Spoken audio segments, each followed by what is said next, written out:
5:34, call this meeting of the Preservation Review Board to order. Then we have a roll call, please. Bill Warner. Aye. Liz Hawk. Here. Michael Hill. Here. Michelle Hazen. Daniel Courtney. Here. Bill Haight. Here. Azza Kamal. Vivian Filer. Here. Bridget Murphy. Here. You have a quorum. Thank you. And we have the motion to approve the minutes. I'll move to approve the minutes. Second.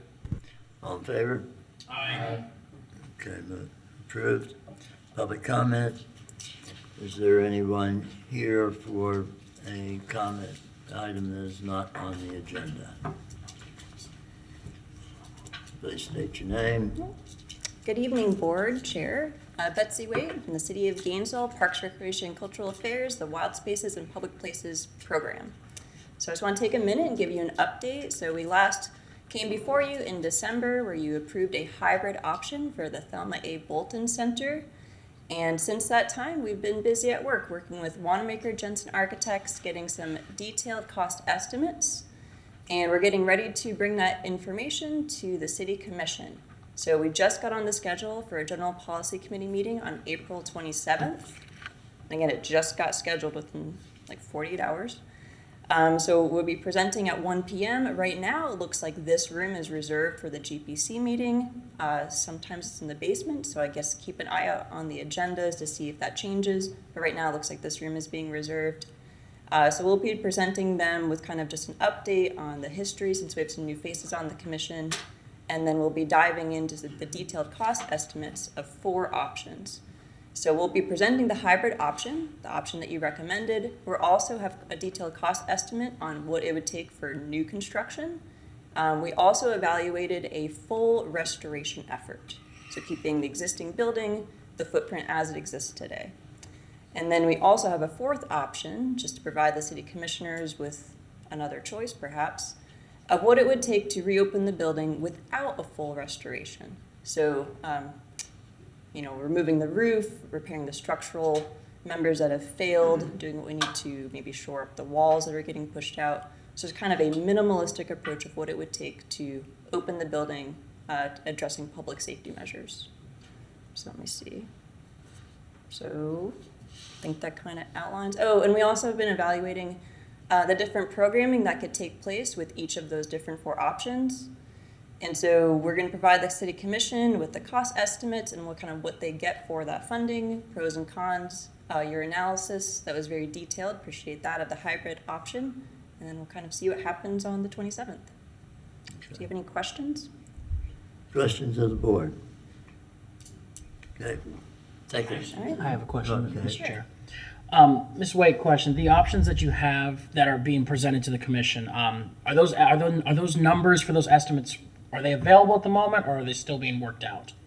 So it is a public record. I can definitely provide it to your staff liaison and she could distribute it to the board. So I will get that over to you. Could you please? Yeah, because I would like to take a look at those numbers as time goes on. Thank you. Yep, absolutely. Okay, anyone else? Okay, thank you All very right, much. thanks. Anyone else for an item not on the agenda? Okay, seeing none, we'll move to item 1. Is anyone here going to speak on any of the public hearing items? I'm here to speak on public hearing item number 3. Okay, could you stand and raise your right hand, please? Absolutely. Do you affirm that the testimony you're about to give to the board today is the truth, the whole truth, and nothing but the truth? I do. Thank you. Okay, public hearing 1. Board, public hearing 1 and public hearing 2 are the continued items from your last board meeting. All of the board comments and all of the board recommendations were incorporated by the architect. So I'm going to go over the first one. This is COA 22-000-141. These two parcels are located at the northwest corner of Northwest 7th Avenue and Northwest 4th Street. The general location of these parcels is located in that northwest corner of the district. And if you go to page 2, I laid out the changes made to the plans and the elevations since the last submittal. The pitch of the roof has been increased from 6/12 to 7/12. The foundation height has been increased 2 feet above grade to finished floor. On the east elevation, the front porch has been moved away from the edge of the facade, and another window has been added to both the first and second floor. On the west elevation, the smaller windows were enlarged to match the other windows. On the south elevation, the upstairs windows were redesigned to be 3/1 single hung sash instead of 1/1. The front porch columns were redesigned to include more detail at the base of the column, and the columns now have a slight taper. The driveway is 10 feet wide and 48 feet and 4 inches long. The zoning for this property is RC. The project is requesting a rear setback variance of 3 feet 2 inches. It's supposed to be 20 feet, and it would, with this property, it would be 16 feet 10 inches. However, the property to the rear of both of these vacant parcels is owned by the same property owner. And we have been through the 12 criteria used to evaluate the compatibility of the new construction proposed in historic districts. And one of the ones I just want to point out to you that we did get more clarification on is number 6 on page 5. And that's talking about the walls of continuity. And you remember the discussion we had on sidewalks. In this particular district, streetscape features are minimal, such as sidewalks and concrete curbing. There are few fence-lined properties and virtually no walls. This project does not propose any fences or walls between the buildings and the street. Currently, there's a 5-foot sidewalk drawn on plans for meeting current city requirements. While sidewalks are generally desired in order to increase pedestrian mobility and accessibility, the size and location of the sidewalk proposed here will begin a trend that will erode the character of the district, especially if installed a foot or more in from the curb. There is very little chance this sidewalk would actually connect with additional sidewalk segments, as many of the historic buildings are built close to the street. To have a neighborhood that has small segments of sidewalk at various properties looks ill-planned and is not in keeping with the historic district aesthetic. The city, so I brought this up, to my higher-ups, and the city actually already was working on a fee in lieu of sidewalk ordinance. And that has either just passed or is about to, or just heard or is about to be heard at second reading. This is a staff-initiated solution, so it's not like just anybody can come and request that from the city. But if staff finds that, and this is done on a case-by-case basis, and it's also done in a way that has to be coordinated with several of the other departments. So Public Works with me, Public Works, and I forget, but there's more than one department involved. And so if I determine there's a specific case, or if the board determines there's a specific case where this would be the better solution to let them pay a fee in lieu of a sidewalk, then we could propose that, and I could try to convince the other departments that in this location it would be more appropriate. This option must be initiated by staff and is reviewed on a case-by-case basis. Staff would consider this project a good candidate for that new option. The rest of it is similar to what you heard in last month's staff report. In staff evaluation, not not much has changed except for adding that these proposed changes made since the last submittal have responded to all of the board's commentary and requests. The new design has successfully limited large areas of wall surface on the east elevation, has improved the likeness to a historic building's height and width ratios with the change in the roof pitch and the foundation elevation, and has moved the front porch to a more traditional location that is more central to the overall facade. It's not centrally located, but it is not sitting on the edge of the building anymore. Staff recommends that application COA 22-000141 be approved. The owner, and it just so happens the architect, everyone's out of town, but he did come meet with me, and so everything that the board had requested him to do, they did. Does any board member have questions of staff? I just wanted to ask if there is a fee assessed, have they thought about who gets the advantage of that fee? What is it where does it go? I believe the fee goes to the city. So Okay, you're paying,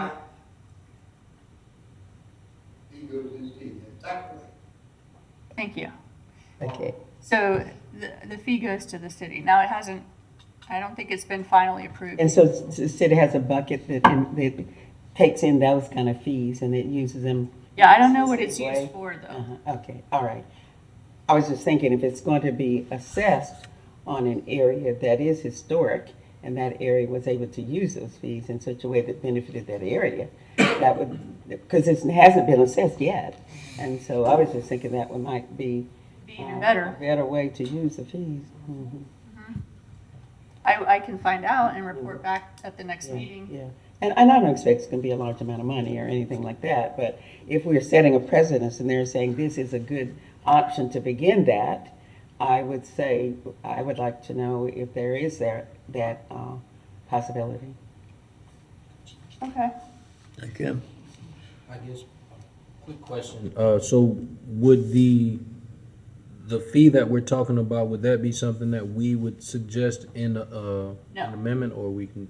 No, it's a calculation based on how wide the sidewalk and how long it would have had to have been. And there's some calculation that Public Works uses to figure out what the fee would be. Okay, I guess what I mean is, in order to have that as an aspect of the motion, do we have to actually make an amendment, or we can just keep it? No. Okay, nice. Thanks. No, I think, I would venture that we can approve with staff recommendation. Mr. Chair, I have a question. Certainly. Now, this is kind of more for staff here. So if we go ahead and approve what is had here, is the sidewalk being constructed? Because I know it was mentioned in the previous plans, but I don't see it mentioned here, so I just want to get a clarification with that. Right now, unless they can do the fee in lieu of, they would still have to construct it.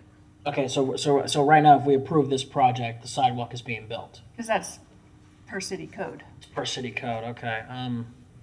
That's not an option. Yeah, so it's not an option, okay, so we can't, so the board can't make an approval subverting that, unfortunately, it's. Not right now. Not right now at the moment. Not right now, but we Okay. have talked about making that also a piece of the thing in your ordinance, the historic preservation ordinance.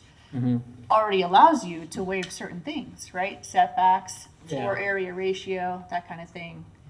So there's a possibility it could also get put into that section of the ordinance.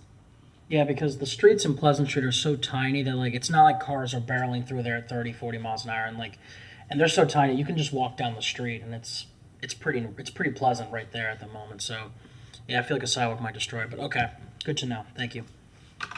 Okay, may I hear a motion to approve? If there are no further comments. Go for it. I move to approve petition COA 22-00141 with staff recommendations. I'll second. 12 seconds, all in favor?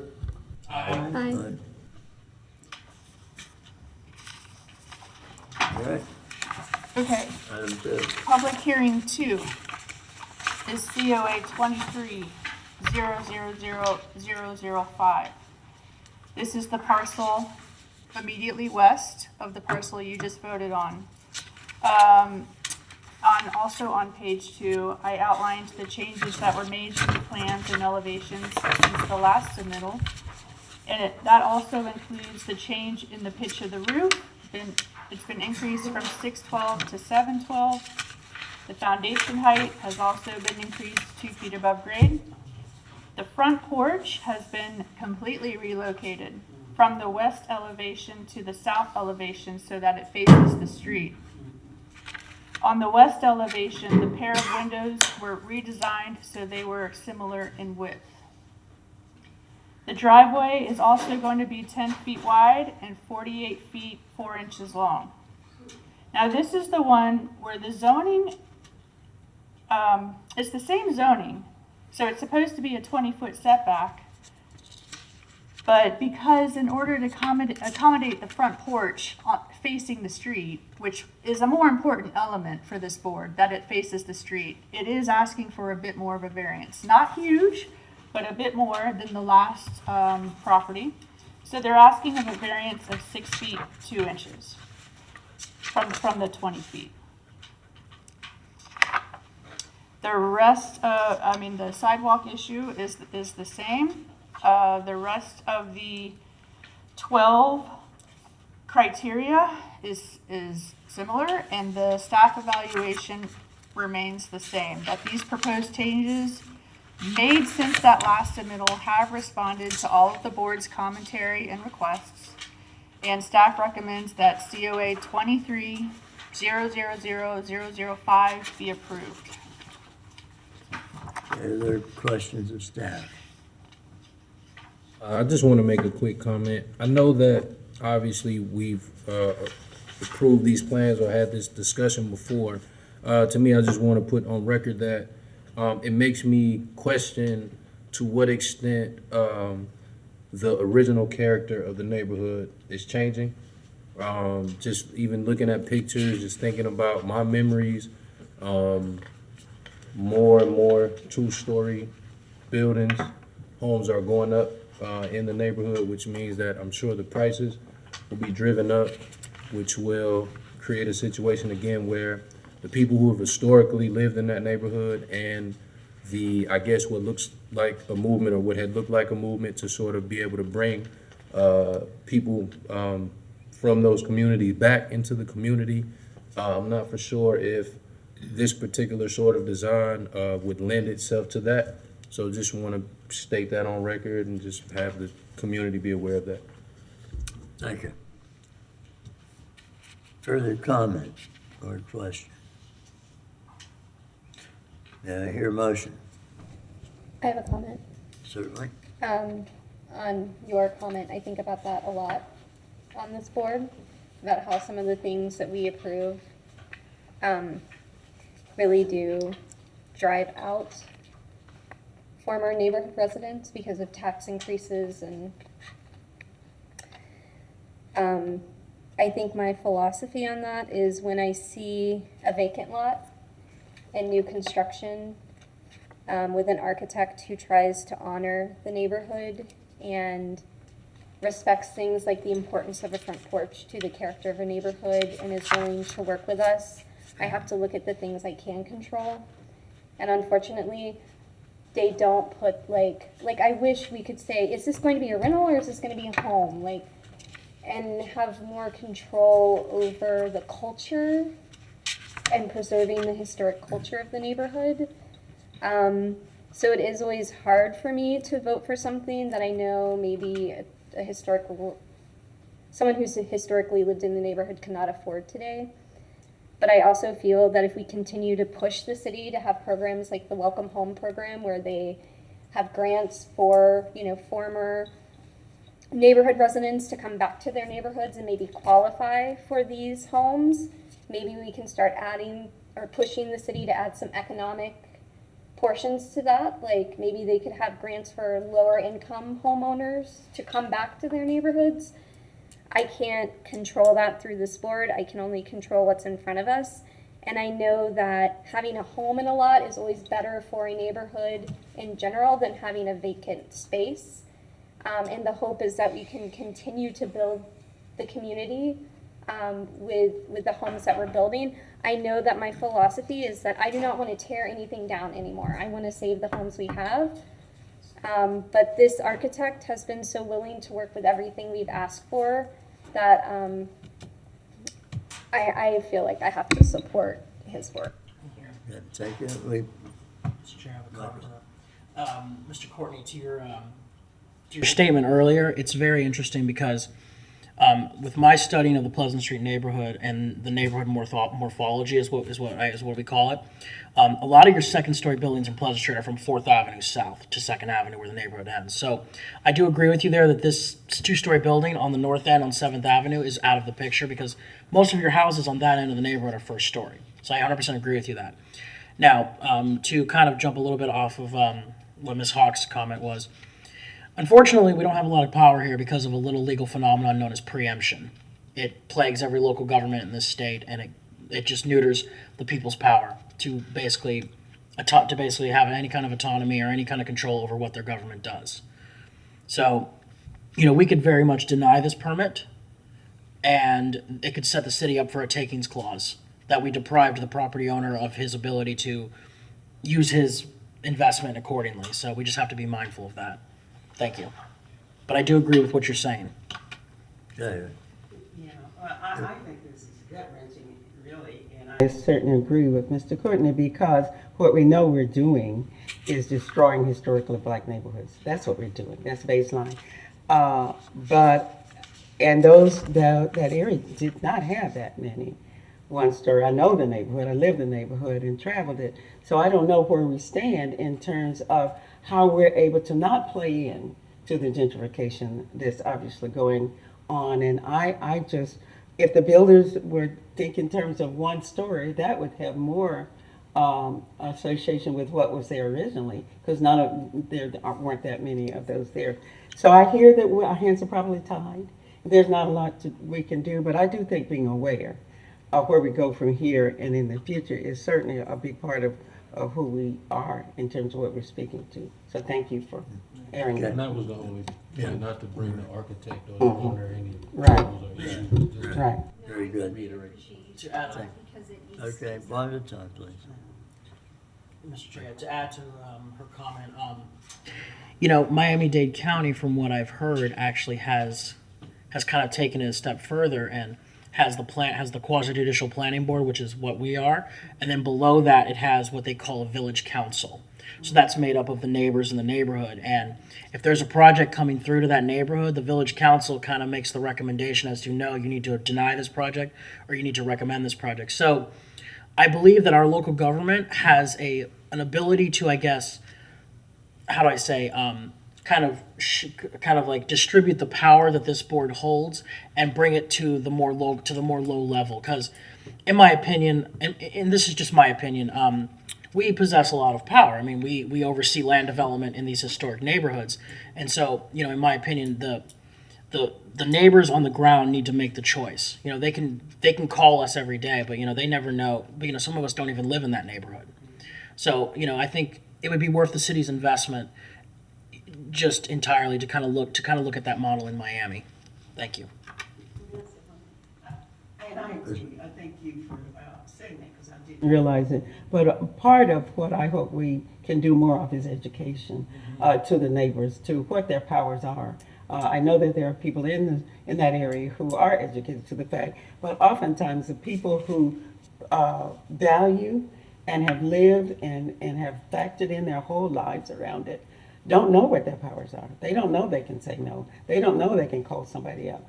So, somewhere along the way, we need an education piece woven into our whatever we do. Absolutely. Okay, all right. Any further comment or question? All right, is there any comment from the public? Hearing none, call for a motion.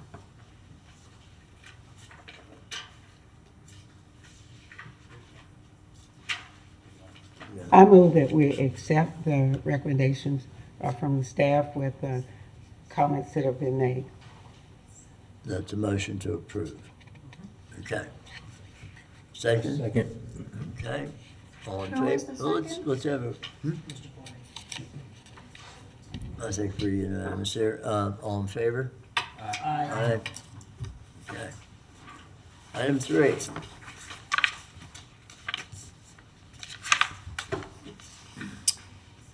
Item 3 is petition COA 23-000-017. This is a request from the Duck Pond Neighborhood Association, and they're requesting the approval of 2 new neighborhood signs. These locations, the south one would be in the median of the 200 block of Northeast 3rd Street between the Regency Park condominiums and City Hall. And the eastern sign will be located in the median of the 800 block of Northeast 3rd Avenue between 835 Northeast 3rd Ave and 304 Northeast 9th Street. Each sign will be approximately 24 inches by 48 inches by 1.5 inch on cedar wood and installed on 4x4 posts.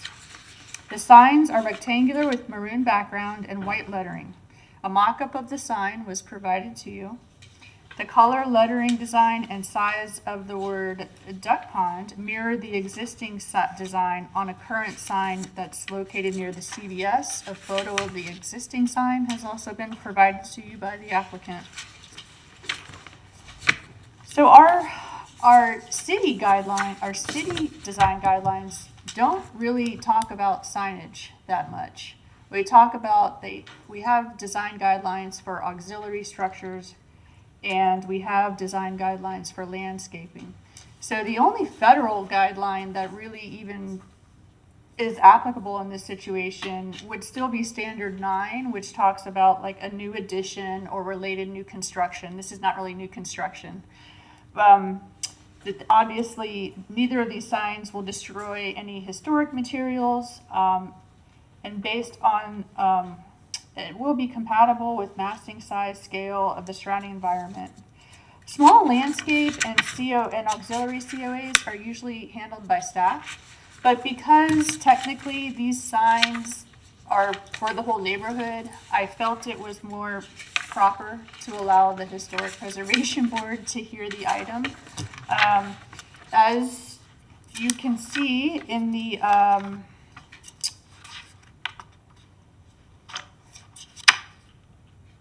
in the COA application that was given to you, the description of the project talks about the process that neighborhood association went through to get these designed and approved, and went through at least 2 different general membership meetings where they voted on it. In light of that, and not really having any other design guidelines which to go on, staff recommends that application COA 23-000-017 be approved. Okay, would the petitioner like to add to that comment? Good evening. My name is Mike Ryan Simonovich. I'm a board member of the Duck Pond Neighborhood Association, and I'm here representing Ashley Maxuga Gage, who's our president. I don't have anything specific to say. I'm just here to answer any questions that you might have. Question I have is the color representative in this application, the color proposed to be used? Yes, the maroon color. Yeah. That is based on the sign that's existing at 10th Avenue by the former CVS.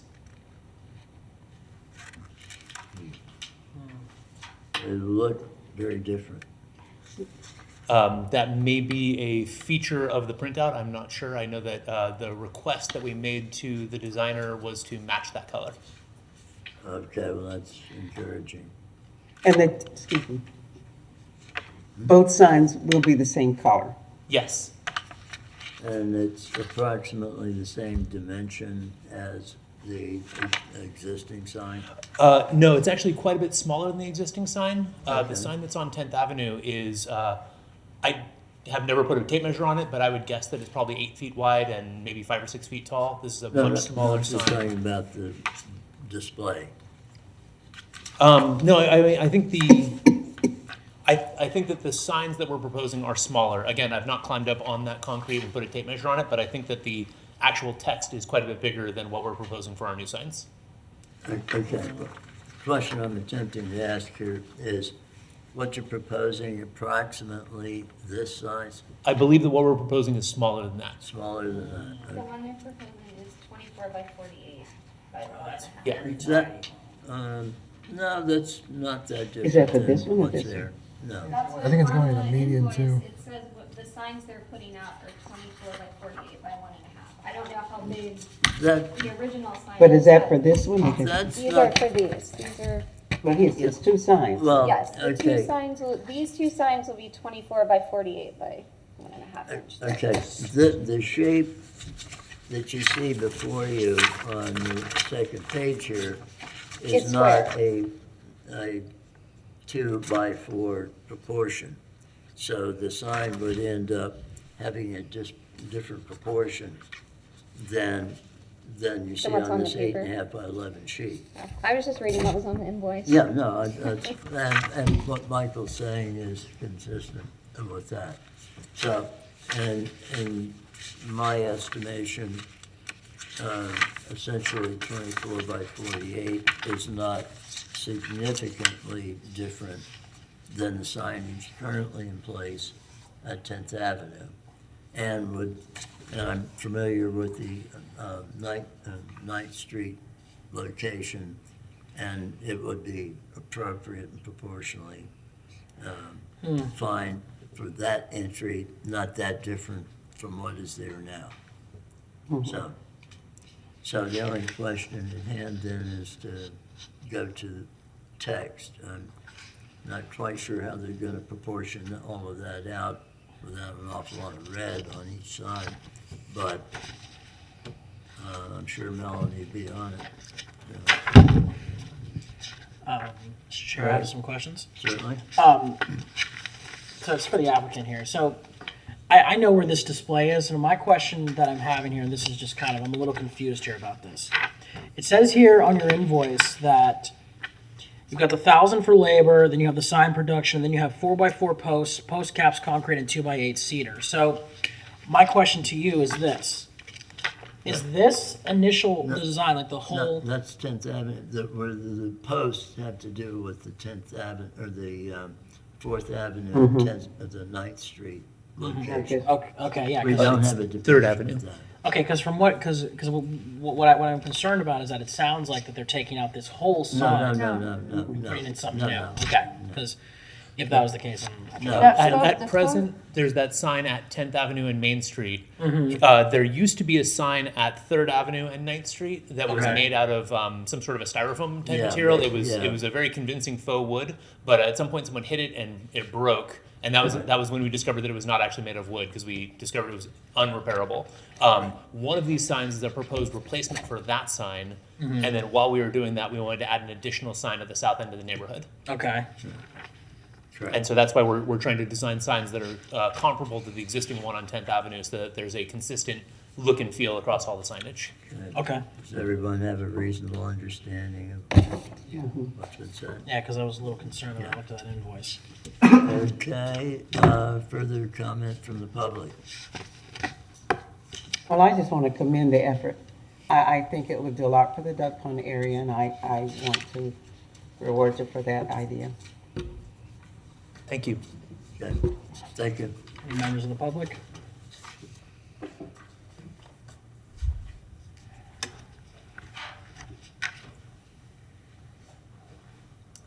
Well, I see people are looking at me, expecting me to say something. And so I'm going to say I'm not a fan of this sign. I don't think it looks historically appropriate. I think there's too much maroon. I think a historic district should have something more elaborate. The Duck Pond Neighbors Association has money. They could fund a better sign, something that looks more historically correct and prettier. I think this is a very plain sign, and I think it's got too much maroon in it, and I'm not a fan. So since you asked for my opinion, I'm giving it. Thank you. I Ms. Barr, I really have a don't question want to for see you. the sign put up. Ms. That's Barr, my I have a opinion. question for you. The existing sign, is that brown or is that just maroon that's been sun dyed? Do you know? Now that, we have, I think, a problem here with the photocopying. The intent of the 10th Avenue sign was to match the brick. Okay. And from what Michael said, if what's been given to the sign maker is to match the existing brick of the existing sign, that will alleviate this maroon, which I completely agree with Ms. Barr on. This certainly would, what we see before us would certainly not go with the brick on 10th Avenue. Okay. So, Mr. Chair, just to clarify that this maroon is not going to be put in the final design. Is that correct? According to Michael. Is that correct, sir? Yeah, are we doing maroon or are we doing the brick? The Yeah. request that we gave to the designer was to match the color of the existing sign on 10th Avenue. Okay, so this is just a weird color. That I believe that's- that's the case, because And- the version that I have is a lot darker than what you all have, and I think that's just different printers printing it differently. And the font will match, the font will, The font that is on that is what we're proposing. okay. Welcome to the historic, Duck Pond neighborhood. We spent a lot of time talking about fonts. You can make it a condition to the motion to Okay. solidify that it matches the color of the And the font. existing sign. Yeah, my personal preference is what's the character, the font used on the existing sign. But I know they've been round and round a lot about that. I leave that for others to comment on. I agree. I think that the fonts should, I think that the font pictured in the one photo with the gate, that one is much more visually appealing, and I like how it says welcome on the new one, but I think it is busy with the text. Also, is the sign that is being proposed, is that gonna be in the same overall shape as the other one? No, the sign that we're proposing is rectangular. Okay. Also, is that, so it seems like that sign is currently up, but there's one up and then you're proposing a second one. We're proposing a second and a third. Yes, but they all wouldn't be like the same three signs, it would be different. No, the sign that we'd be putting on 3rd Avenue and the sign that we'd be putting on 4th Street, I think, they would match. So we're proposing putting in 2 new signs that are identical with each other that are quoting the sign on 10th Avenue, but different in shape and font, but the same in color. Okay, that, I obviously haven't been to the Duck Pond meetings, and I have not been a part of that process at all, but I think personally, as someone who just, if I wasn't familiar with it, I think traditionally any sort of like development or neighborhood should have a consistent sign so that if you're passing by, you don't think it's something different, and so you can kind of have like cohesiveness. So that would just be my suggestion to it. Because I like the look of the one sign you already have. I think it's actually even better than the one you're proposing, which may not earn me any favors, but. Yeah, I am gonna echo Bridget. I want like it all be uppercase. I just think it's more clean and easy to read, especially if I'm driving. The lowercase and the dots and everything looks busy to me. I'm not against the signs. I think it's great. I wish all of our historic neighborhoods were signed where you drive in, you know, oh, I'm in Pleasant Street, I'm in Porters, I'm in University Heights, because I think so often we don't have that wayfinding to let us know where we're at. But I want the signs to match in color and in font, and I would really love it if it had the white around it even to keep the consistency. It does have the white around it. Okay, okay. That didn't come through. I think Oh, that it didn't come through on the printout very Okay, I well was because like, it's I on didn't know if it was printed on white just- paper. But yeah, So if there it has there the is a- white around it, that's great. Yeah. I would really like it to all be in uppercase. Maybe that's just a personal design choice because I work with a bunch of architects. They always write in uppercase. I just think it's cleaner visually to read. But I do like the welcome too. So, withholding any of my opinions on any of these matters, if I recall the discussions, there was a lot of concern that the person who initially designed this sign might feel a proprietary interest in the style of the sign, and we wanted to be referencing the existing sign without directly copying it, so that no one felt that we were maybe plagiarizing their artistic work. Well, and that was- it would be appropriate for me to identify that I did the original sign. Then definitely, we gotta have it replicated. That takes that skill away. Well, It's made by the best. I don't think you can improve on that. Well, I'm trying to be restrained. I think what I did in the beginning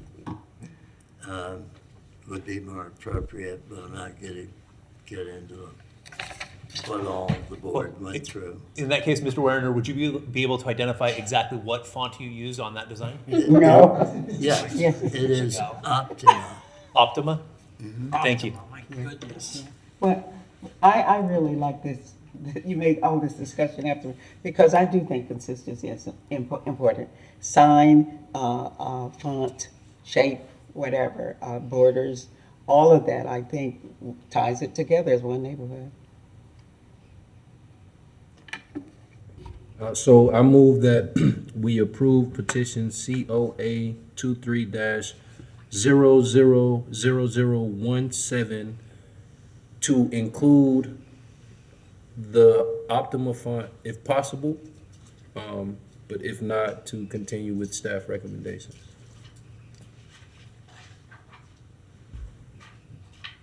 I'll second it. All in favor? Aye. Aye. Nay. Note, Mr. Hill's opposed. Got it. Thank you. Thank you very much. All right.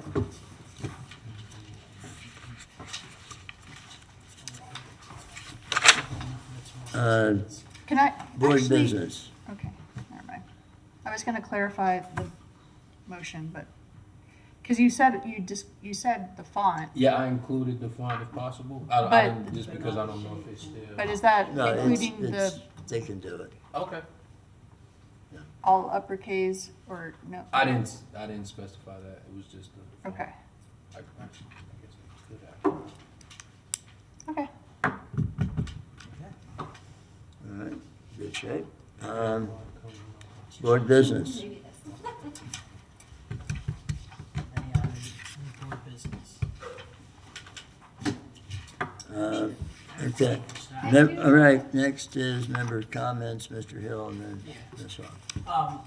Just my question kind of, I'd like to ask staff is, where are we on the Bulwer Springs project? Has there been any updates since last meeting? If you know, Ms. Kaufman. Did I not send you all an email with Parks' last series of public workshops and, I don't quite remember. That's why, I mean, I will admit I've been very busy this month. well, I thought I had, but if I didn't, Parks has just recently had a series of public workshops Right. on Boulder Springs. And they also have a master plan ongoing. Okay, no, never mind. You did send me that. I'm so sorry. Yes, now I'm remembering. 'Cause Okay. I remember looking at it and like kind of picturing the park. Never mind. I'm sorry. Okay. Yeah, I was just asking if anything has changed since we last talked. Okay, good to know. Ms. Hawk. So my question last meeting was if we had any update from the city on how their grants programs like Welcome Home was impacting So our I- historic neighborhoods. Yes, that grant program, I believe, was from the GCRA. Okay, And they are right in the process. Actually, they have 2 workshops coming up. okay, That is talking about the different grant programs they do have. I don't think that one is still going on, okay, but they are doing a revitalization home fund that will really actually be geared to historic buildings and historic neighborhoods. But I still have to have a meeting with them soon, this week, to discuss that program. And I will inquire about the possibility of reinvigorating. yeah, because I think they did it as a pilot program, but it is something that is on my mind every time I vote for a project, that I want these neighborhoods to be for the people who have lived there. And who will continue to live there. And yes, new residents need homes, but onto the education, I wish there was a way where we could educate the new residents, whether they're renters or homeowners, about the places they're living so they could understand the neighborhoods they're coming into, regardless of where they're coming from in their lives, if they are a new resident.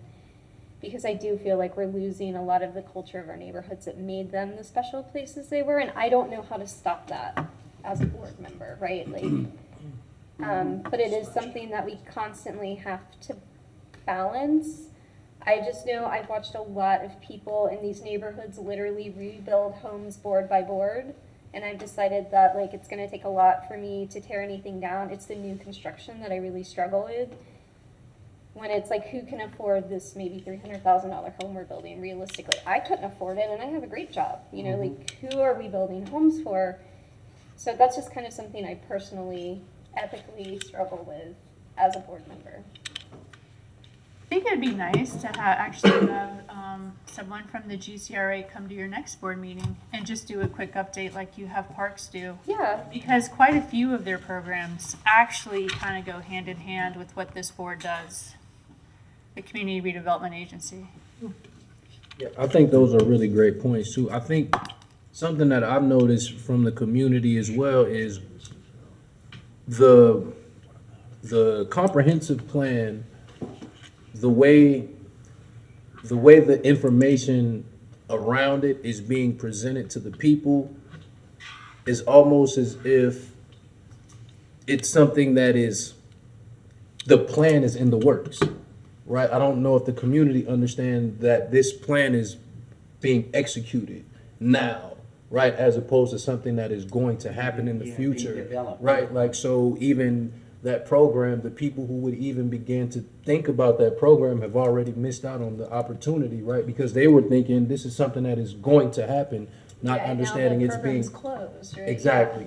Right. So I think maybe that's something that the city could consider as well in the educational piece, right? It's helping citizens to understand that this is something that is in action now, right? Like, it's 2023. It's been happening since 2020, not something that's going to happen. It's happening now. So I just wanted to point that out as well. Good to know. Okay, I'm gonna pass this down. This is a photo. You can look at that and the companion photo. I contemplated bringing this up for a discussion item that I think may be very encouraging to the board, especially in regard to this topic. Kim and John Calvins, who currently live on Northwest 8th Avenue, own the house that I'm displaying there. We plan to totally renovate it, retain its character, its presentation to the street. We'll be doing a 2-story addition to the back, preserving its current 1-story character to the street. To be owned by a current area resident. And I'm really excited and looking forward to this project. Really? That's awesome. I can't wait to see your blueprints. Mr. Chair? Okay. And there was also one other thing you had asked me to do from the last meeting, and that was to resubmit the resolution this board did a year and a half ago regarding the school's administrative building, the old Kirby Smith School. And because we never really got any response from the school board related to that, so I resubmitted it. Thank you. Thank you. Do we have any further developments in regard to board attendance? Those who never show up or occasionally show up? We don't have anything more in the works other than that our attendance is now being tracked by the clerk's office. Okay. Good. Hope that has some effect. Good to know. Okay. Other Really quick, yes, sir, Mr. Chair. It makes me think. I just wonder how much you and the gentleman that you're working with may be of service to the Pleasant Street Association, and it makes me think about the case where they, I guess, were wanting to potentially tear down that building, and we were thinking about, you know, how it could be preserved. But to me, I don't know the comparison of the two buildings, but after seeing that building, it automatically made me think about the potential to save the one building with Pleasant Street Historic. Well, I'm glad you brought that up. I had occasion to talk to staff about that. I haven't been in the 8th Avenue building. I have been all over the subject on Northeast 2nd Street, or Northwest 2nd Street. The one on 2nd Street is eminently restorable. That is to say, the original core. What's behind it is an L that was added. The one on 8th Avenue is in an advanced stage of deterioration, and staff has had occasion to visit. So, I did go with the contractor, and they're planning on coming back to you in the next meeting or two. Okay. I said you have to bring them numbers, like what would it take to do this or not do this. Good to know. okay. Other questions? Thank you all for being here. All right. At 6:25, we are adjourned.